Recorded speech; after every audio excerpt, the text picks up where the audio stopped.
اپنے نفس پر قابو پانے کا بڑا بہتر اصول ہے. آپ اپنے اوپر اس کو جبر کر لیں، لازم کر لیں. لا تحسب المائدۃ امرا تعجلہ تبلغ المائدۃ حتی تلقى السویرا. میں جانتا ہے شعر کو، شاعر عربی کا کہتا ہے بزرگی اور بڑا پن کھجور نہیں ہے کھانے سے، تو کھجور کھانے سے تو بڑے بن جاؤ گے. جس وقت تک تم مصور نہیں چاہتے ہو اس وقت تک تم بڑے نہیں بن جاتے ہو. بڑے بننے کے لیے، عظیم بننے کے لیے دشواریاں برداشت کرنی پڑتی. سفیان ثوری کا میں واقعہ بتاتا ہوں آپ کو. سفیان ثوری ہماری تاریخ کے بڑے عظیم محدث ہیں اور بڑے خاندانی انسان تھے اور بڑے امیر آدمی بھی تھے، دولت مند تھے اور بڑے زاہد اور پاسہ انسان. ہم کہتے ہیں نا کہ رمضان میں مومن کا رزق بڑھ جاتا ہے. ایسا ہے اس لیے کہ رمضان سے پہلے مہنگائی نہیں ہوتی ہوتی جتنی بات میں کر لیتے ہیں. مہنگائی زیادہ کر دیتے ہیں تو رزق بڑھ گیا، پھر اس کو ہم شہری میں اور اپنی تاریخ میں خرچ کرتے ہیں اور یہ رزق بڑھ گیا. غریبوں کا رزق کم کر کے ہم اپنا رزق بڑھا لیتے ہیں. سفیان ثوری رحمہ اللہ تعالیٰ ایک دن نا انہوں نے کھانا زیادہ کھا لیا. آپ نے تو منع کیا نا تیسرا حصہ کھا لو، تیسرا حصہ خالی چھوڑ لو، تیسرا حصہ سانس کے لیے رہنے دو، یا تو کہ اوور لوڈ ہو جاؤ اور پھر اوپر دوائی جو ہے نا پکی کھانے کی جگہ پہ نہ بچے. ہم ایسے ہی کرتے ہیں، شہری میں بھی افطاری نہیں، اللہ بنا دے. کبھی ہم حفظ ماتقدم کے طور پر کھا لیتے ہیں کہ پتہ نہیں یار شام تک پتہ نہیں کتنی بھوک لگنی ہے، اوور لوڈ ہو جاؤ. شام کو کہتے ہیں پتہ نہیں رات کتنی بھوک لگے گی، سارا دن کھایا ہی نہیں ہے. شام کو ہم فکر ہوتی ہے کہ سارا دن نہیں کھایا، صبح کو فکر ہوتی ہے کہ سارا دن نہیں کھانا ہے. زیادہ عام دین سے ہٹ کر زیادہ کھانا کھاتے ہیں اور ایسا سنت کے منافی ہے. پر میں اس کا دادا سفیان ثوری رحمہ اللہ کھانا زیادہ کھا لیا، اپنے آپ کو مخاطب ہوئے، کہنے لگے سفیان آج تم نے کھانا دین سے زیادہ کھایا ہے اور تم کو پتہ ہے کہ گدھے والے جس وقت کسی گدھے کو کسی دن چارہ اور دانے زیادہ کھلا دیتے ہیں نا، کہتے ہیں کام بھی تم سے زیادہ لینا ہے. آج ہم نے تم کو دانے زیادہ کھلائے ہیں. سفیان آج کھانا زیادہ کھایا ہے نا تو آج عبادت پہلے دن سے زیادہ کرنی پڑے گی.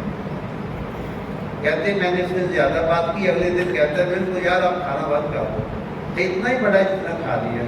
شیطان بڑا ہی کمزور ہے بشرطے کہ آپ اس کی کمزوری کو جان لیں. اخلاق اور کردار سازی کے لیے دوسرا طریقہ ہے تکلف، جبر، اپنے اوپر کسی چیز کو مسلط کر لینا، حتیٰ کہ آہستہ آہستہ انسان کی عادت ثانیہ بن جاتی ہے اچھے اخلاق، اچھا کردار. تیسرا ہے صحبت صالح، نیک لوگوں کے ساتھ رہنا. اور نیک لوگوں کے ساتھ رہنا نصیب نہ ہو تو نیک لوگوں کی سیرتیں پڑھنا. نیک لوگوں کی سیرتیں پڑھنا بھی ایسا ہی ہوتا ہے جس طرح انسان ان کے ساتھ رہنا. ان کی زندگی کب پیدا ہوئے، کہاں پیدا ہوئے، کیسے بچپن گزارا، کیسے بڑے بننے کے لیے کون کون سی سیڑھیاں چڑھے ہیں، وہ سب ہسٹری پڑھیں گے تو ایسے ہو رہا ہے جس طرح آپ اس کے ساتھ ہی بڑھتے رہے. صحبت صالح غیر شعوری طور پر انسان کو لے کر دیتی ہے، غیر شعوری طور پر. اس لیے جناب محمد صلی اللہ علیہ وسلم فرمایا کرتے تھے کہ اچھے انسانوں کے ساتھ رہو. انسان کی عادات انسان کو لازمی طور پر وہ اس پر اثر انداز ہو جاتی ہیں. فَلْيَنْظُرْ أَحَدُكُم مَّن يُخَالِلُ. دیکھو دوست کون ہے، آپ نہ چاہیں تب بھی غیر شعوری طور پر صحبت صالح اور دوستوں کی عادات ہم میں آ جاتی ہیں.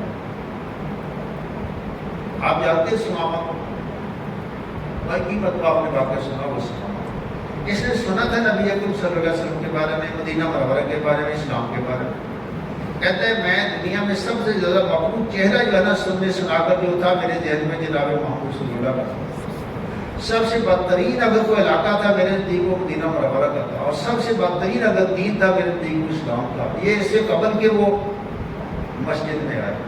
جناب محمد صلی اللہ علیہ وسلم نے 3 دن مسجد کے ستون کے ساتھ قیدی کے طور پر چوری صاحب کو پڑھا دیا. چوری تھا اپنے علاقے کا، عام آدمی نہیں تھا، چوری تھا، سردار تھا. 3 دن بعد نہ آپ نے اس کو کہا اسلام قبول کرو، نہ ایمان قبول کرو، تم کو جنت ملے گی، ہم تم سے جنگ نہیں کریں گے، آخرت میں جہنم میں بچ جاؤ گے. آپ نے کوشش بھی نہیں کیا. مسجد میں لوگ آتے تھے، بزرگ بھی آتے تھے، بوڑھے بھی آتے تھے، بابے بھی آتے تھے، جوان بھی آتے تھے، بچے بھی آتے تھے، نماز پڑھتے تھے، چلے جاتے تھے. یہ آدمی نماز ہی پڑھتا تھا، کافر ہے نا، مشرک ہے. 3 دن تک صحبت اختیار کی ہے صرف 3 دن، دیکھا ہے اٹھنا بیٹھنا آنا جانا، بابے کس طرح آتے ہیں، جوان کس طرح آتے ہیں، بچے کس طرح آتے ہیں۔ آپ فرماتے ہیں عدل کو سماما کی بیٹیاں کھول، اس نے تو کہا تھا کہ مجھے تم قتل کر دو گے، یہی ہو سکتا ہے نا، تو بدلہ لینے والے آ جائیں گے۔ اگر تم ان کو چھوڑ کر دولت دینے چاہتے ہو تو بتاؤ کتنی دولت چاہیے۔ اگر تم احسان کرو گے تو نفٹو نہیں ہے، تمہارا احسان پوری زندگی نہیں ہوگا۔ آپ نے کچھ نہیں تقاضا کیا، نہ دولت لیں گے، نہ تو ان پر احسان کر کے کوئی چاہتے ہیں، نہ تو ہم قتل کریں گے۔ آپ فرماتے ہیں سماما کو چھوڑ دو، آتے دیکھو سماما، لیکن اب سماما کہاں جائے گا؟ اگر ہماری مسجد میں ہوتا تو شاید وہ دوسرا چھوڑ کو بھاگ جاتا، نکلو نکلو یہاں سے نکلو، لیکن اب سماما نہیں جا سکتا تھا، اس لیے اس نے کردار دیکھا تھا۔ صحبت سارے 3 دن اختیار کر لی تھی، باہر گیا اور اپنا غسل کیا، آگ لینے لگا۔ محمد دنیا میں سب سے بہترین چہرہ کو لوگوں کے کہنے پر آپ کا ملک ہوتا تھا، لیکن آج دنیا میں سب سے بہترین چہرہ آپ کا ہے۔ دنیا میں جب میں نے سنا رکھا تو سب سے بہترین نظریہ وہ آپ کا نظریہ تھا، لیکن آپ میں نے دیکھ لیا تو دنیا میں سب سے بہترین نظریہ آپ کا ہے۔ میں نے سنا تھا سنا کر جاتا تھا مدینہ منورہ سب سے بہترین جگہ ہے رہنے کی، لیکن آج میں کہتا ہوں سب دنیا میں بہترین جگہ رہنے کی تو مدینہ کو اس وقت یاد رکھا۔ اپنا ہاتھ آ کے کرو نا، میں آپ کی ہاں میں ہاں بلانا چاہوں گا۔ کردار ہو گیا نا، اعلیٰ ترین کردار، یہ اعلیٰ ترین کردار کی اعلیٰ مثالیں ہیں جو جناب محمد رسول اللہ صلی اللہ علیہ وسلم نے قائم کی ہیں، جو ہمارے رہنما ہیں، ہمارے خدا ہیں، ہمارے قائد ہیں۔ اگر آپ کی سیرت کو ہم پڑھیں تو بڑی آسانی کے ساتھ کردار اختیار کر سکتے ہیں۔ میں نے کیا ایک در صحبت صالحین کے ساتھ رہیں تو لاشعوری طور پر انسان کے اندر وہ چیزیں آ جاتی ہیں۔ دی مین از نون بائی دا کمپنی کی، انسان ان سے پہچانا جاتا ہے جن میں رہتا ہے۔ اگر اچھا ہے تو بروں میں رہ کر برا بن جائے گا، نہ بھی چاہے تو بن جائے گا۔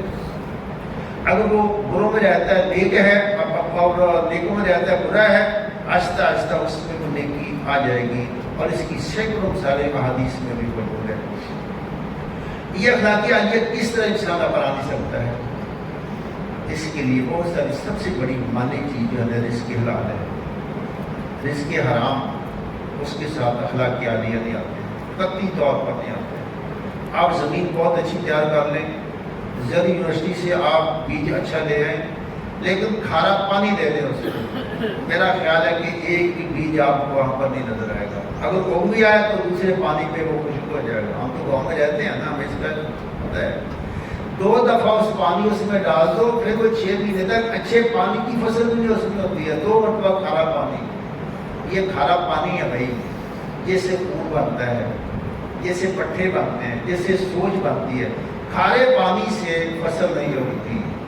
یہ بیج جو ہے نا، ایمان کا بیج ہمارے دلوں میں مرجھا جاتا ہے، اس لیے کہ رزق حلال جو ہے نا اس کا اہتمام نہیں کیا جاتا ہے۔ رزق حلال کا اہتمام آپ نے حدیث سنی ہے، جناب محمد رسول اللہ صلی اللہ علیہ وسلم فرماتے ہیں ایک آدمی روپا اشا صاحب والا پرا گندا بال، کٹے ہوئے کپڑے، مکہ مکرمہ میں عمرہ کرنے کے لیے پہنچ گیا، حج کرنے کے لیے پہنچ گیا، یہ وہ تو یہ ہے میرے سما اپنے ہاتھوں کو آسمان تک اٹھاتا ہے، یا رب میں یا رب یا رب میری ہاتھ دیکھ لا میرے مولا، میرے بال بکھرے ہوئے، میری ہاتھ ایسی ایسی، یا رب اوپر سے بات کیا آتی ہے،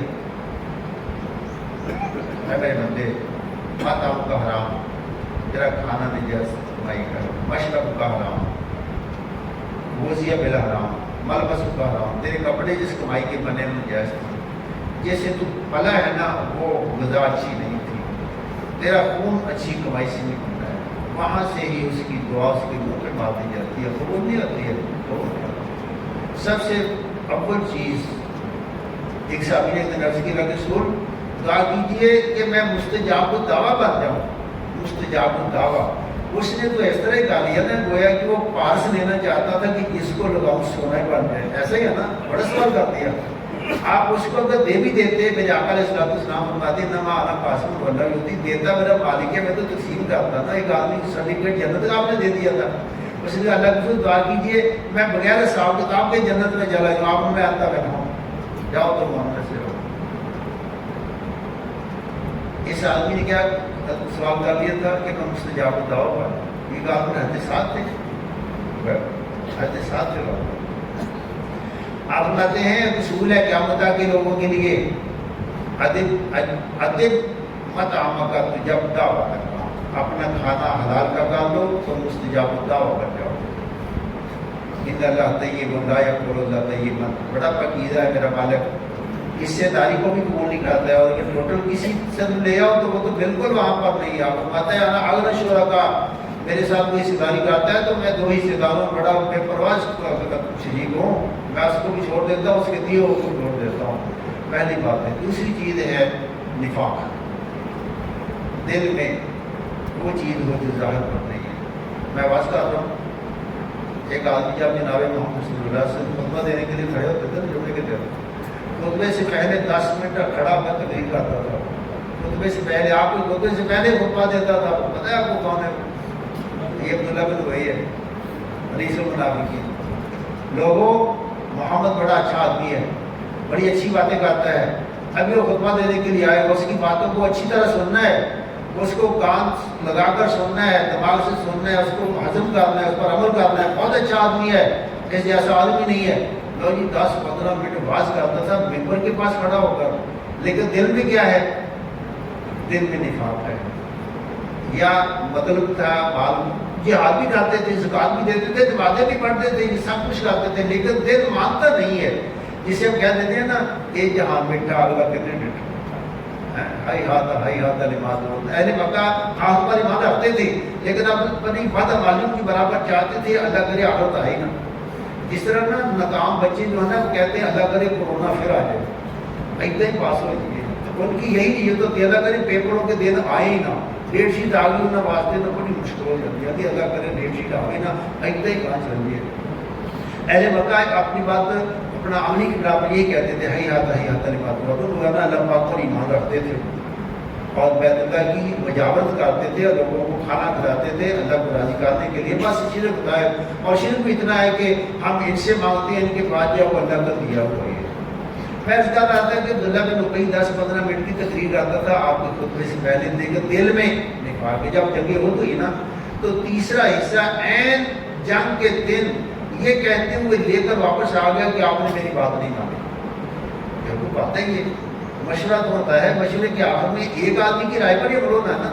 میرے آقا علیہ الصلوۃ والسلام چاہتے تھے مدینہ منورہ میں رہ کر جنگ بدر لڑیں، اس لیے کہ ہماری نفلی کام ہے، ہم دروازے بند کر لیں گے، بچے اور عورتیں بھی گھروں میں ہوں گے، ان کے پاس پتھر ہوں گے، جہاں دشمن آئے گا نا وہی سے پتھر ماریں گے، لہٰذا ہماری نفلی کتنی زیادہ بڑھ جائے گی۔ لیکن جو مجاہدین نوجوان تھے جنگ بدر میں جا نہیں سکے تھے نا، ان کا تھا نہیں اللہ رسول ہم باہر جا کر لڑیں گے۔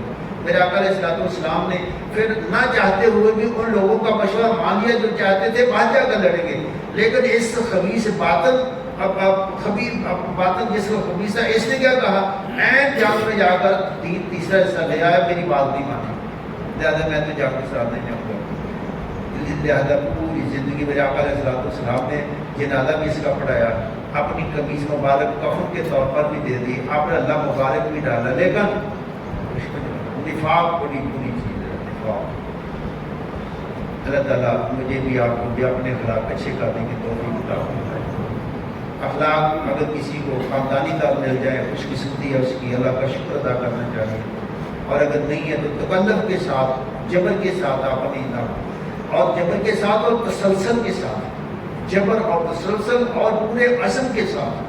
عزم سے تو کہتے ہیں پہاڑ جو ہے نا وہ بھی اپنی جگہ سے ہل جاتے ہیں، اور اگرچہ بعض جو ہے نا نفسیات کے فنکار امام غزالی وغیرہ دیگر لوگوں کا یہ خیال ہے کہ عادات بدلتی نہیں ہیں، اخلاق بدلتے نہیں ہیں، لیکن پھر امام غزالی اس کا محاکمہ بیان کرتے ہیں شریعت نے برے اخلاق کو بدلنے کا حکم دیا ہے، اس کا مطلب بدل سکتے ہیں۔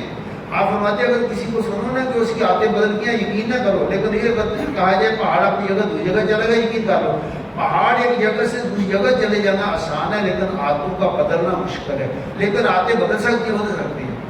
جبر کیجیے، اپنے اوپر جبر کیجیے۔ اللہ تعالیٰ مجھے بھی آپ کو بھی اعلیٰ اخلاق اختیار کرنے کی توفیق عطا فرمائے۔ برکت والا مہینہ ہے، آپ بتاتے ہیں جو انسان اس میں بھی اللہ کی رحمت حاصل نہ کر سکے وہ بدبخت ہے۔ اللہ تعالیٰ ہم کو بدبختوں میں سے بچائے اور نیک بخت بننے کے لیے، سعادت مند بننے کے لیے، دنیا کی